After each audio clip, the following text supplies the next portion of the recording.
अल्लाह के नाम से शुरू जो बड़ा मेहरबान और निहायत रहम वाला है।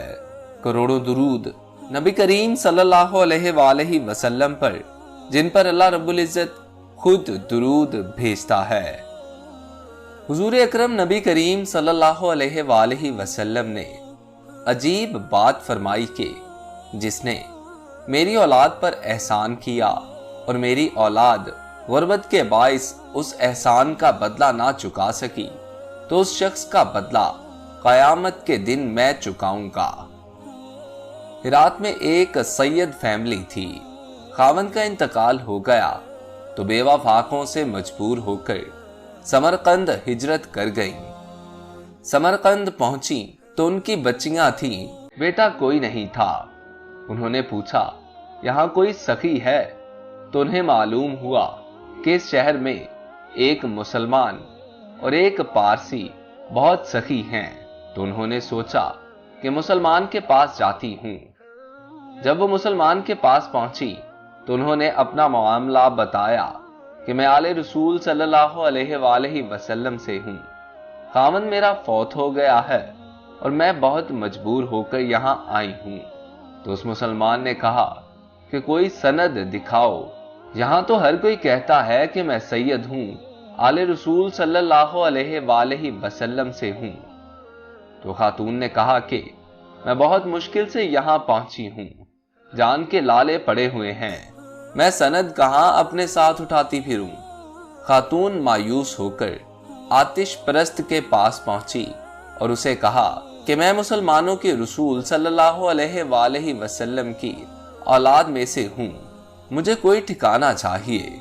उस आतिश परस्त ने उस सैयद जादी को ठिकाना दिया और अपनी बीवी के साथ मिलकर सराय गया और उस सैयद जादी की बच्चियों को भी ले आया।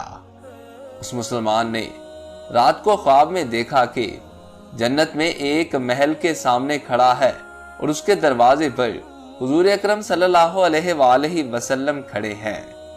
ये पूछता है, या रसूलुल्लाह सल्लल्लाहु अलैहि वसल्लम, ये महल किसका है?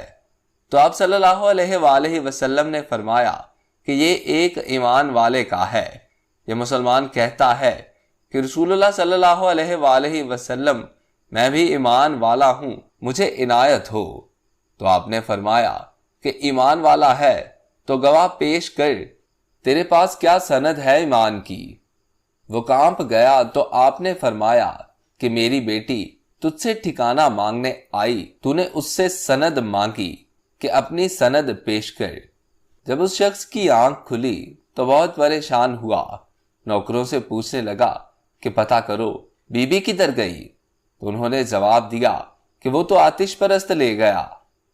उस मुसलमान ने सर्दी में जूते पहने न कपड़े, दौड़ लगाई और उस आतिश परस्त का दरवाजा खटखटाने लगा। आतिश परस्त बाहर निकला। उसने कहा कि मेरे मेहमान वापस करो।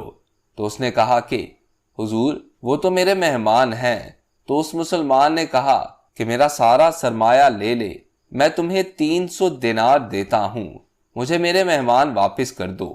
तो वो पारसी रोने लगा और कहा कि हुजूर देखे बगैर सौदा किया था, अब जब देख लिया तो वापस नहीं हो सकता। जिस ख्वाब में तुझको धक्के मिले उस ख्वाब को मैंने भी देखा कि अल्लाह के नबी सल्लल्लाहु अलैहि वसल्लम ने तुझे दूर किया और मेरी तरफ मुतवज्जो होकर फरमाया कि तूने मेरी बेटी को ठिकाना दिया, तुझे और तेरी नस्ल को जन्नत मुबारक हो। पारसी ने कहा कि मैं तो कलमा पढ़ चुका हूं और मैं ईमान ला चुका हूं। सुभान अल्लाह। दोस्तों, अगर आप लोगों को वीडियो अच्छी लगी हो तो इसे लाइक कीजिए और नए आने वाले दोस्त हमारे चैनल उर्दू वाक़या को सब्सक्राइब करके साथ लगे बेल आइकन को प्रेस करके ऑल नोटिफिकेशंस ऑन कर लीजिए ताकि इस किस्म की हर नई आने वाली वीडियो बर वक्त आप तक पहुंच सके। अपने दोस्त मोहसिन रजा को इजाजत दीजिए। अल्लाह आपका और मेरा हामी और नासिर हो। अल्लाह निगहबान।